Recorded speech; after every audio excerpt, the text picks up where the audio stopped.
Sécheresse, inondations, cyclones, fonte des glaces, mais aussi épisodes de pollution, disparition de la biodiversité. Les phénomènes climatiques extrêmes se suivent et se ressemblent depuis quelques décennies. Les experts ont été clairs. Il s'agit des effets du réchauffement climatique. En 3 siècles, leur concentration dans l'atmosphère a augmenté de 35% et menace d'affecter les conditions de vie dans toutes les régions du monde si rien n'est fait dans un futur proche. Les changements climatiques et leurs effets négatifs sont bien là et il est urgent d'agir. Cette action, la communauté internationale l'a engagée depuis des années. En 1992, 189 pays ratifiaient la Convention cadre des Nations Unies sur les changements climatiques. En 1997, 141 d'entre eux signaient le protocole de Kyoto, entré en vigueur en février 2005. Les pays industrialisés se sont engagés globalement à réduire, entre 2008 et 2012, le total de leurs émissions d'au moins 5% par rapport au niveau de 1990. 10 ans après l'entrée en vigueur de ce protocole, force est de constater que les efforts ont été bien en deçà des annonces. Or, les experts sont formels. Déjà, avec 0,7 degré d'augmentation, l'impact est là. Alors imaginez quand on va à 2 degrés d'augmentation, qu'est-ce qui va se passer? Il y aura encore beaucoup de problèmes. Beaucoup de problèmes sur la pluviométrie, beaucoup de problèmes sur la santé, et beaucoup de problèmes sur la sécurité alimentaire. Il y a donc urgence à agir. Cette nécessité d'une action rapide est au cœur de la conférence des parties de la Convention cadre des Nations Unies, la COP21, qui se déroule du 25 novembre au 11 décembre 2015 à Paris, la capitale de la France. C'est un événement important parce qu'il y a eu des tentatives antérieures qui ont avorté, notamment le sommet de Copenhague qui a été un échec regrettable par rapport au protocole de Kyoto. La COP sur le changement climatique voudrait dire conférence des parties des Nations Unies sur le changement climatique. J'allais dire la Convention cadre des Nations Unies sur le changement climatique. Et cette convention a été adoptée en 1992, mais ratifiée presque rentrée en vigueur en 1994 après sa ratification par plusieurs pays. Et l'objectif de cette convention, c'est de stabiliser la concentration des gaz à effet de serre à un niveau qui ne puisse pas perturber le développement socio-économique des pays. Et donc l'enjeu principal de cette convention, c'est de lutter contre les émissions de gaz à effet de serre.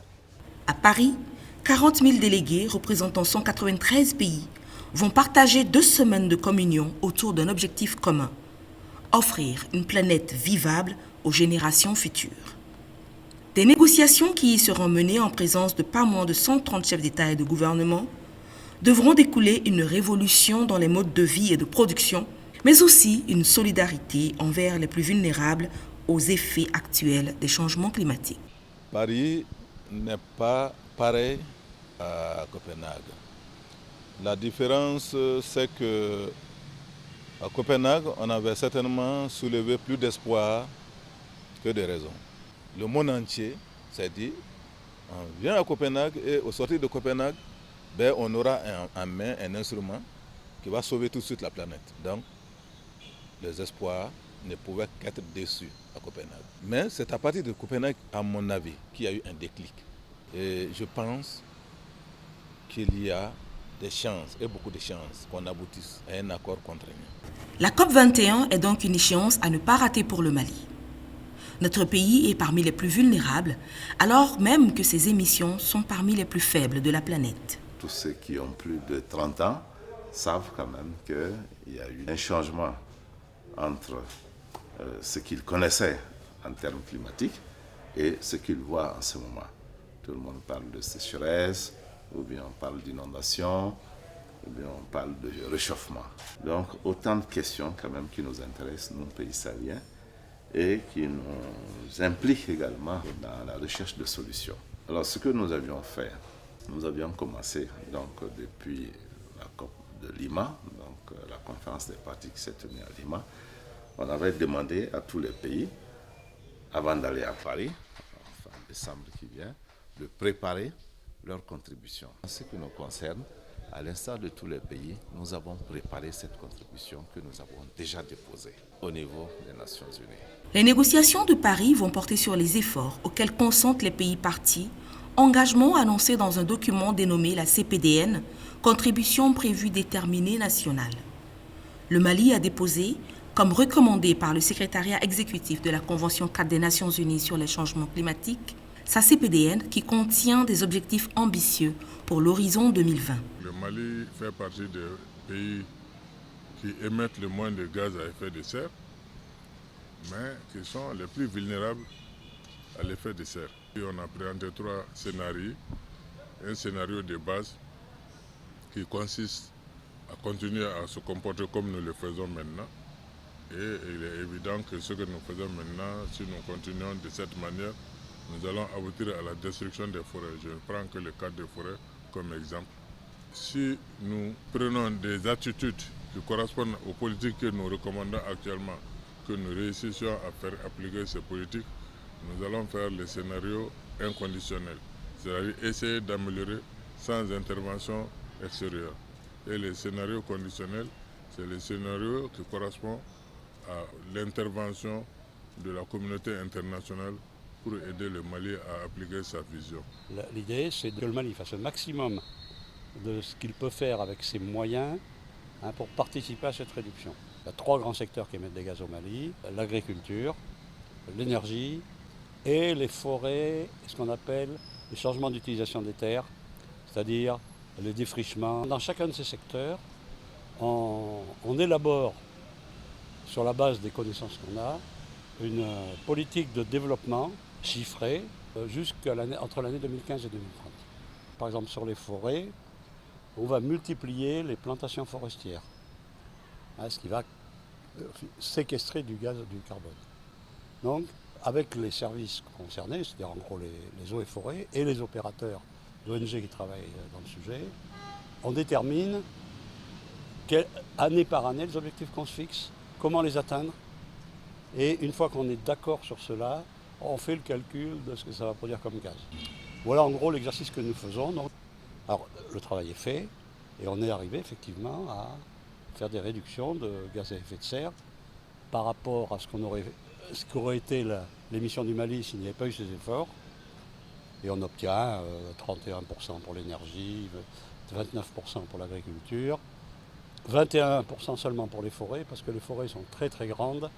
Vous avez beau aménager 1000 hectares de forêt, ça pèse peu par rapport aux 63 millions d'hectares du patrimoine forestier malien. Donc PDN, dans notre contribution nationale, on parle de l'adaptation au changement climatique, et donc en parlant clairement, c'est du développement.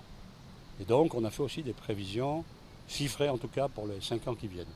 Avec l'appui de ses partenaires, le Programme des Nations Unies pour le développement, la coopération suédoise, la coopération norvégienne, entre autres, le Mali est donc fin prêt pour la COP21. Sur le plan national, les différents acteurs se sont mobilisés pour mener la cause malienne, en particulier la société civile. Aux côtés de la délégation ministérielle, plusieurs organisations, dont le Réseau Climat, seront présentes à la COP21. Notre appel, c'est de faire en sorte que la participation du Mali à cette COP21 soit une participation de qualité. Que ce soit véritablement une participation qui prend en compte les aspirations des plus pauvres et des plus vulnérables.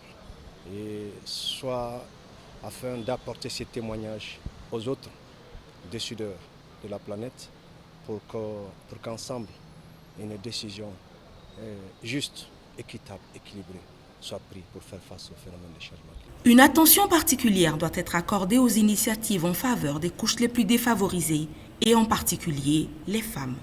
Le réseau des femmes ministres et parlementaires entend porter leur voix à la COP21.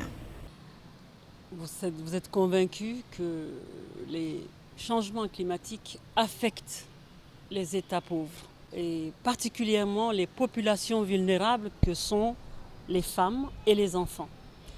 Et la bataille que nous menons au sein du REFAMP aujourd'hui, avec la société civile, serait de prendre en compte la question du genre, de prendre en compte cette spécificité dans le cadre du Fonds climat, dans le cadre des négociations climatiques, pour que enfin cette population soit prise en compte. Les jeunes Maliens, pour leur part, n'entendent pas rester en marge de cet événement mondial.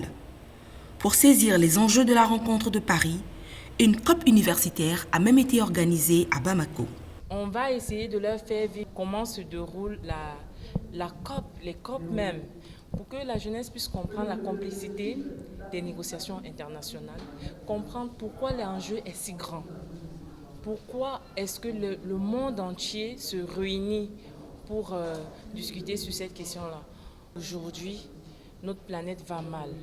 Il est important que tous les acteurs jouent leur rôle. Et la jeunesse est l'avenir de demain. Il faut qu'elle prenne cette question de changement climatique à bras le corps. Donc c'est un peu ça qui est notre motivation d'organiser cette COP universelle, les faire vivre Paris à Bamako. Au sommet mondial sur le climat de Paris, le Mali jouera à nouveau un rôle majeur.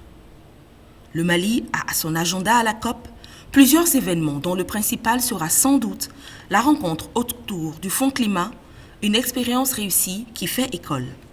On a une expérience originale qui est quand même le Fonds climat, une expérience pour la mobilisation de fonds et surtout pour investir dans la politique du gouvernement en matière d'environnement, pour soutenir la politique d'une économie verte et résiliente au changement climatique. Donc ce fonds climat fait partie quand même des premiers fonds qui ont été mis en place en Afrique.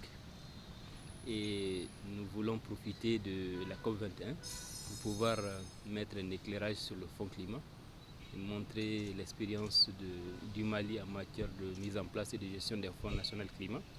Autre rôle important pour le Mali, celui de porte-parole du continent africain lors des négociations. Notre compatriote Seydi Dafo sera en effet la voix de l'Afrique à la COP. On a 3 types d'attentes pour Paris. La première attente, c'est d'avoir un accord inclusif, ambitieux, équitable. Inclusif, nous sommes 196 parties à cette convention-là. Donc un accord qui permette à la communauté internationale, à toute la communauté internationale, de joindre l'acte à la parole. Ambitieux, parce qu'il ne s'agit pas seulement de s'engager. Maintenant, un accord qui soit équitable, donc qui permette aux plus vulnérables, les pays africains, les pays les moins avancés, de financer leurs actions urgentes, prioritaires en termes d'adaptation. Donc ça, c'est le premier paquet par rapport à l'accord, le texte qui est en train d'être signé. Le deuxième, c'est le financement. Il y a un paquet en termes de finances, un bouquet financier qui est en préparation à Paris. Il y a 2 éléments dans ce paquet. Le premier, c'est la question des 100 milliards. Le groupe africain a une position par rapport à cette question, c'est qu'à Paris, les pays développés s'engagent à doubler le pourcentage. Donc on passe de 16% à 32% des financements pour l'adaptation. Et en doublant en termes de points de pourcentage, on devrait arriver d'un financement d'aujourd'hui de 8 milliards de dollars à 32 milliards de dollars pour l'adaptation. Et l'Afrique demande que ces financements passent par les fonds qui sont connus pour nous assurer une certaine prédictabilité dans les flux financiers pour le climat. Ça, c'est le premier point par rapport au paquet financier. Le deuxième point, c'est que nous savons que pour lutter efficacement contre les changements climatiques, 100 milliards, ce n'est pas suffisant. Dernier point, c'est les initiatives. Les chefs d'État africains, au dernier sommet de l'Union africaine, se sont engagés à lancer 2 grandes initiatives. Une sur les énergies renouvelables, avec une cible de 10 gigawatts de maintenant à 2020, ce qui va doubler la vitesse à laquelle les énergies renouvelables sont installées en Afrique. Donc une grande initiative est aussi en gestation. Le Mali, comme le monde entier, est en route pour Paris. La présence malienne de haut niveau à la COP, avec une délégation menée par le président de la République, son Excellence Ibrahim Boubacar Keïta, est un message fort. Un message aux Maliens qui doivent accepter de mener la lutte contre les changements climatiques qui menacent notre pays de disparition. Un menace au monde pour dire le Mali est prêt et s'engage pour un accord contraignant à Paris pour une gestion transparente des ressources qui y seront mobilisées et pour inverser la tendance au réchauffement par des mesures ambitieuses et inclusives.